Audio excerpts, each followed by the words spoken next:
Hey everybody, it's James here from the Sawyer Family Reviews channel and ActionFeatures.net, bringing you another Marvel Legends review. Today we're taking a look at the retro series Cyclops. Let's check him out.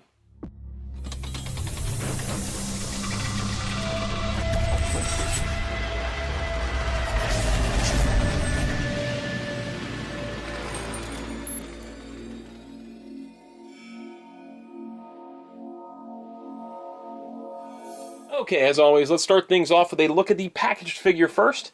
Cyclops, being a part of the retro wave, comes on a vintage style card back mimicking the 90s Toy Biz figures, which means an orange card back with a character portrait along the side, the yellow burst highlighting whatever feature the figure had. On the original figures, there was actually a little corner box here, but now we've got the Marvel 80 Years logo, we got the blurb saying laser light eyes, Cyclops down below. And on the back of the package, we get a picture of, or a drawing of, rendering of Cyclops. Other figures from the line: Storm, Wolverine, Dazzler, Silver Samurai, and Iceman. Cyclops again. And the brief write-up that says Cyclops has mutant energy optic blasts so powerful that they can smash through solid steel. He can make the beams so small that they can pass through a keyhole without touching the sides, or so wide that they can cover space the size of a football field. Pretty slick. Awesome packaging. Let's get him out of there. So here we have a Cyclops out of the box. Right off the bat, as you can tell, it's a much different look for Cyclops than a lot of the traditional yellow and blue type outfits. Not the Jim Lee suit, not the first appearance suit, not the Dark Phoenix style suit where they all had yellow and blue elements. This Cyclops is in stark white and blue, metallic blue. This is based on his 80s outfit which he wore in X Factor, and this is one of my favorite, if not my favorite, Cyclops outfit. This is the one he was wearing when I got really heavy into X-Men comics as a kid and was like buying every single issue, and I've kind of kept with comics since then as a collector month to month. Him being in this outfit reminds me very much of those times. This was also his very first action figure came out in this outfit, in the Toy Biz X-Men line. He was wearing the blue and white outfit. Marvel Legends Toy Biz did this outfit, but it was simply a repaint of the blue and yellow outfit from like the Phoenix Saga. So it really wasn't that great and had a really tiny, thin, white X line on him. I just wasn't a fan. But this figure is an awesome rendition of that outfit. He's got metallic blues and the white. The metallic blues are a blend of both being molded in that metallic blue plastic and painted metallic blue. So it's not a perfect match between the molded pieces and the painted pieces, but it is pretty close. I can give it to them on getting it as close as they could. Again, it's only a $20 figure, so they have to cut costs someplace when you're getting this line for this price point at these days. So there's a little bit of variation in the colorings of the metallic blue. It's not perfect. But I am glad they went with a metallic blue, as opposed to like Psylocke, who didn't really have this metallic sheen to her. I wish she would have. I think this looks great. As far as new elements on the sculpt itself, for the most part, this is the same Bucky cap mold we've seen a bunch of times on Cyclops, and that's fine by me. I actually like when they use the same body mold and the same character again and again and again, because then it feels like it's the same character just wearing a different outfit. I've said this about Wolverine before. I say the same thing about Cyclops. I like lining up all my Cyclops figures, and it feels like they're all Cyclops. I don't feel like there's a new sculpting style every time, which sometimes it got that way with Toy Biz. He does have the hole in the back, just like the Bucky cap mold had. The glove pieces, though, I believe are new. Like this new cuff section, I believe that's a new sculpt there. And the boots are much smoother this time around. They don't have that texturing to them, so I believe those are new molds as well. So there are a couple of new elements here to differentiate it from the normal Bucky cap repaint Cyclops. As far as accessories go, he does include two heads. One of them has the energy effect kind of coming off of it all the time. We'll get into that when we get a closer look at the head. And then the other one is a hollowed out visor that is for the optic blast effect. And again, we'll get in more to that when we get closer to the figure itself. I want to get closer to the head so I can explain some stuff. Articulation, let's cover that real quick and then we'll get that closer view going. He has the rocker ankle, which then hinges back and forth. He's got swivel at the top of the boot. He's got the double jointed knees that go all the way back to there. A swivel at the top of the thigh that rotates 360 degrees around. His hips can go out to here. Not that much as far as splits action go. It can go up to here and then back to there comfortably. Then he's got the waist swivel, the chest joint that goes down to there, and then back to there. Shoulders that rotate all the way around, and they have slight ratcheting to them so the whole poses. They hinge up to there. Then we've got swivel at the top of the bicep, a double jointed elbow that can go to there, which is good for that effect that you always want to do where he's got the shooting the optic blasts. Then he's got a swivel where the wrist pegs into the arm and then it hinges in and out. Then we've got a neck joint that can go down to there, which is crazy down, and then all the way back to there. And then it's mounted on a ball. It doesn't have a whole lot of side-to-side movement, but there is some. And of course it rotates all the way around. So that covers his articulation. We've talked about his paint scheme. Let's get a closer look at that head so we can explain what's going on. As you can see, I actually have two Cyclops figures. And I'm going to explain why in just a few minutes here. But this way I can show you both heads at the same time. So the normal head that he comes with is this one here. It has the standard expression that Cyclops has, which is sort of a stoic, ready to listen to Charles Xavier's orders type of head. It has this crackly energy effect coming out of the visor, and the whole thing is molded in this red translucent plastic, like this entire face panel and goggles are, and then it's just painted on. So that way you have the translucency inside the visor and in the crackle effect. And while that is very cool, I think it's a neat effect, it's very disappointing that the other head is also something else going on with the visor. I wanted just a normal visored look to this. I don't want it constantly crackling like his visor's malfunctioning. So that is disappointing that we're always stuck with this crackly effect. With two heads, again, I just said this with the Beast heads review, you should have one that's just normal. You should be able to have just a vanilla head where something's not always going on. And there's really no excuse for it this time because all it would have taken is a repaint of the Dark Phoenix head. You could use that exact same mold and just paint it. I don't know why we're stuck with a crackly effect all the time. Okay, so let's move on. So the other head is meant for the optic blast effect. It is hollowed out inside, so there's actually a gap inside the visor. He's got the crackly thing going on, but to a lesser degree where there's energy coming out of the sides.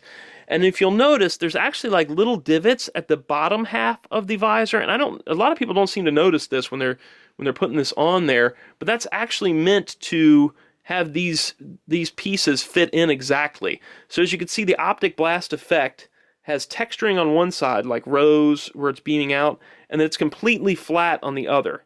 So the flat part should actually be on top.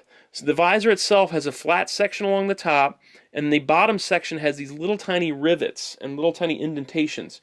So when you plug this in to the visor, those should match up. The lines of the visor should match up with those little divots at the bottom of the mask. So it should fit in there perfectly. So the way the visor and the optic beam should go is with the, back this up a little bit so you can see, the lines going on the bottom and the flat part is on the top. It is a really neat effect. I like it a lot. And had this been the only energy effect head included with the figure, I'd been much happier with it. But the fact that we're stuck with this or this as our only two options is kind of a bummer. So I wanted to fix that. I thought that maybe I could just take my extra Dark Phoenix Cyclops, which I have. I know Dark Phoenix Cyclopses are tough to find nowadays.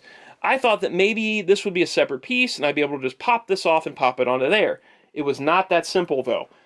This figure, the visor, is a separate piece from the rest of the head. It plugs in there. But this one, since it's all done this translucency, the bottom half of the face is actually all part of this. So the visor and the face are all one piece. So when you pull this off, you pull off his whole face. You pull off the front part of the face and all the visor piece. When you pull this off, you're just getting the visor off. I did still make it work. I'm going to take this head and put it on here. It's not perfect to what I wanted it to be, but I'm much happier with that than I am with the constant energy effect. So what I had to do is I actually had to trim the face away from the other head and then plug the visor onto that. The gold isn't a perfect match to the earpiece, but I'm okay with that. It's good enough for me that I have both versions now without the constant crackly energy effect. The bonus here is that I was then able to take the energy effect and put it onto, let me grab another Cyclops here. The other Cyclops head, and so now if I wanted to, I could have an energy effect going crazy Dark Phoenix Cyclops. If I'm getting them all on camera here, there we go. So yeah, so that was my solve. It's not the easiest fix in the world to do, and it's a lot of work for just having this head to turn out like that. But if you wanted to, there you go. If you need tips or anything like that, you can feel free to email me. It's james@1989batman.com. Leave a comment below, and I'll try to get back to you if you need tips on how to do it. All right, let's check out some comparisons. First, I want to line up all the Cyclops, and then we'll go from there. Okay, there is Cyclops lined up with all the other Cyclops figures that I have out of the package right now from Hasbro. Yes, I am missing one from here, and that is the all-new X-Men. I think it's called all-new. The all-new Marvel Now. The Marvel Now Cyclops with the red X on his face. I do have that one, but I haven't opened it yet. Once I get that review done, then I'll be able to line up everything. So we have the first appearance Cyclops from the all-new X-Men box set. Next is a customized Cyclops, where I took the Dark Phoenix body that I had now extra from customizing this head, and I took the extra head from the all-new X-Men to put it on there. And this is from when Cyclops, before Giant Size X-Men 94, where he had the visor style like this one, without the ear coverings on there. So that's that. Next we have the Dark Phoenix Cyclops, our X-Factor Cyclops from the Retro Collection that we've been reviewing and talking about here today, with the customized head. Then we've got the Jim Lee Cyclops and the Astonishing X-Men Cyclops. I love the fact that we have so many different Cyclops. I'm a Cyclops fan. I like Cyclops. Some people think he's a boring character, but I dig him. And the fact that we've got all these different looks now from Hasbro, all in sort of matching styles and sculpts, where it's the same facial features, the same body, and all that stuff, I think it's awesome. I'm really a big fan of what we're getting from Hasbro right now. Okay, let's look at him next to some other figures. So we'll start things off with a look at Cyclops next to Wolverine from the Apocalypse Wave, and Psylocke from a wave I can't remember. Was she Apocalypse Wave? I don't remember now. It's been too long since we get in this figure. Looks good together. Next up, we'll do a couple of other teams. We'll do Multiple Man from X-Factor, and a fellow leader in Captain America, the Wolf Cap is what they call him. Those two together. Oh, my base fell off. Next up, we'll put him next to an X-Factor member, Beast. I don't have Beast on the stand here. That's got the Anthony's Customs head on there.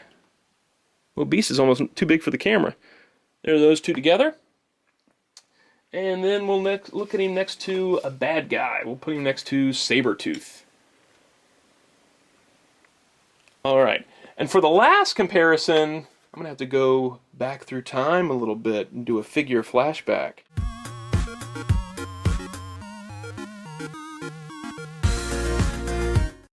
So this is a segment I've been wanting to kind of try and figure out a way to do and what to call it for a while now.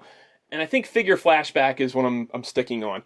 This is where I want to go through and compare the figure I'm reviewing with the earliest incarnation of that figure in that outfit, or that character in that outfit, rather, that I own. In this case, it is the first release of Cyclops, the very first Cyclops figure, actual action figure. I believe there's a Bendy or something before this. And it happens to be in this outfit, on this card back, and it matches the retro style. So this is a cool one to start it with. This is the original release of Cyclops back from the early 90s. The very first wave of X-Men figures, a figure that meant a lot to me as a kid. I loved this figure. I loved this whole line. This figure means a lot to me as far as my childhood goes and collecting X-Men and loving X-Men. So this is the two of them together, and you can see how the card back style is mimicking this. The artwork's a bit different, but the layout, for the most part, is the same. It's hitting on all that nostalgia stuff. And the card backs are very similar. We've talked about the card back a little already. But just to show you how far we've come, looking at this versus this, you know, we're 30 years on from this figure almost. It has progressed a long way, but there will always be a special place in my heart for these guys. I'll always love these figures.